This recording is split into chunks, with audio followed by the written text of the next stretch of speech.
L'élection présidentielle en République de Macédoine du Nord a été remportée par le candidat pro-occidental de la coalition au pouvoir, Stevo Pendarovski. Il a obtenu près de 52% des suffrages, une élection qui envoie un message important car elle vient renforcer le gouvernement et par là même, elle est perçue comme un grand oui au changement de nom du pays.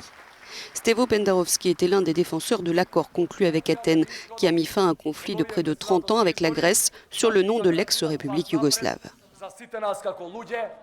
Le résultat de cette présidentielle garantit la poursuite du mouvement amorcé par le pays pour rejoindre l'OTAN et l'Union européenne et le développement économique de notre pays dans un monde auquel nous appartenons. Avec cette victoire, nous sortons d'une sombre période de dépression et nous allons continuer à nous développer.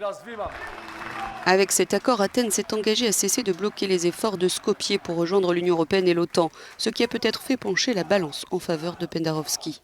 Les Macédoniens étaient divisés sur le changement de nom de leur pays. La candidate nationaliste Gordana Siljanovska-Davkova s'était engagée à contester l'accord si elle était élue. J'espère que le triomphalisme ne dominera pas et que sur des questions importantes, l'opposition saura être décisive.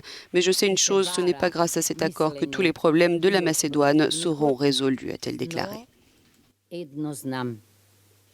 La droite nationaliste estime en effet que l'identité de l'État balkanique a été sacrifiée. Le président sortant, Georgi Ivanov, y était farouchement opposé.